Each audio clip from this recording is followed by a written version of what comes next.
बाबा के चमत्कार के चर्चा गाँव गाँव होखे लागल। ई खबर सुन के हथुआ राज के महारानी ज्ञान मंजरी मन में ई सोचली कि हम बाबा के दर्शन करी, बाबा के आशीर्वाद से शायद हमार वंश आगे बढ़ी। ई ललसा दिल में लेके बाबा के पास पहुँचली। बाबा तपस्या में लीन रहला। रानी के देख के बाबा भड़क गईला, भगावे लगलन रानी के, लेकिन रानी भगली ना, उनका तो आशीर्वाद लेवे के रहा।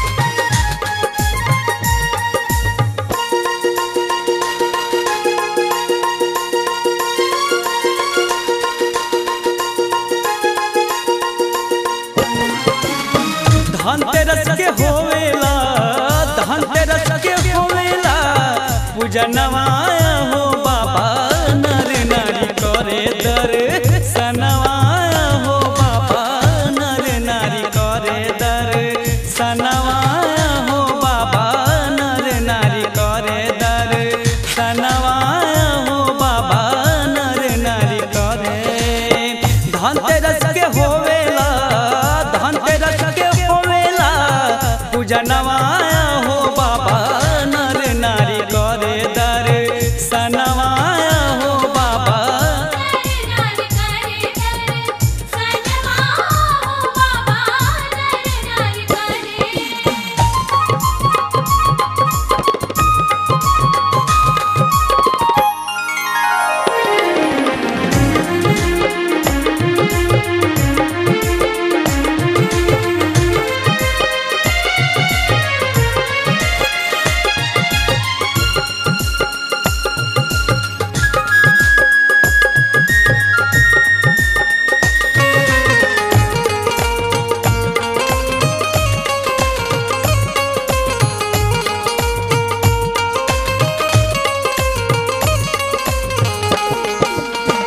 हथुआ के रानी पौली रौरे आशीर्वाद हो,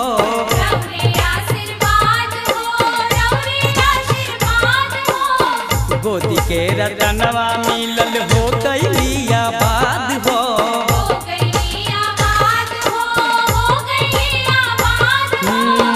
हथुआ के रानी पौली रौरे आशीर्वाद हो, गोदी के रतनवा मिलल हो गई आबाद हो।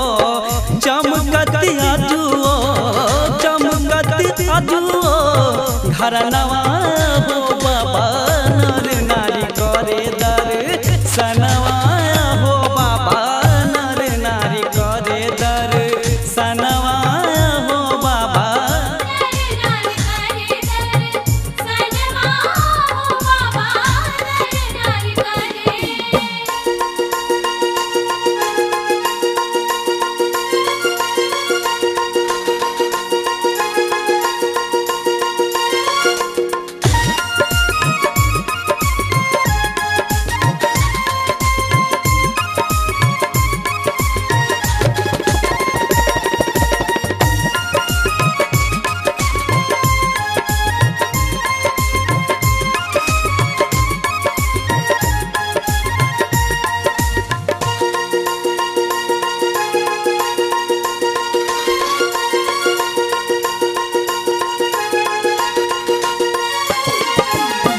जगिया करौले मिलल रानी सहयोग हो,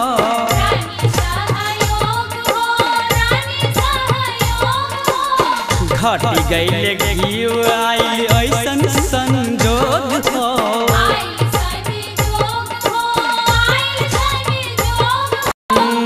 जगिया करौले मिलल रानी सहयोग हो, घटी गईले घीव आइल ऐसन संजोग हो। घाघरा से मांगेलन, घाघरा से मांगेलन मंगनवा हो बाबा, नर नारी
यज्ञ पूरा होई शर्त रखबले।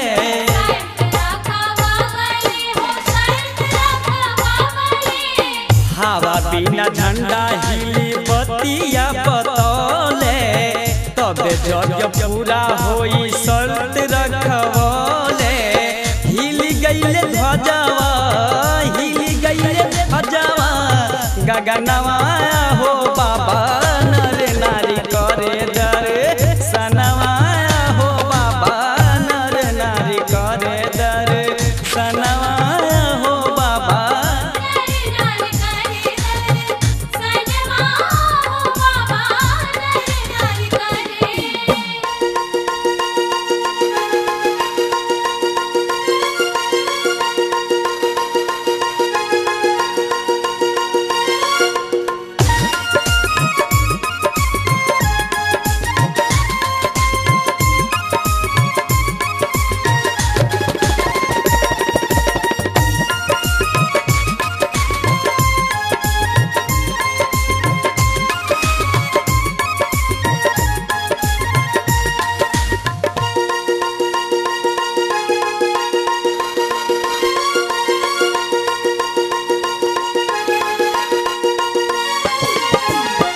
मेलवा में उड़िया बाबा जगिया रचावेले,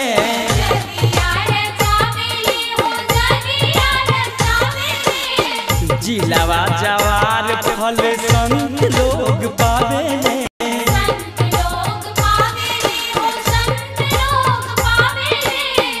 मेलवा में उड़िया बाबा जगिया रचावेले, जिलावा जवार फल संत लोग पावेले। होला 11 दिन, होला 11 दिन, हवा नवा हो बाबा नर नारी करे दर्शनवा हो बाबा नर नारी करे दर्शनवा हो बाबा।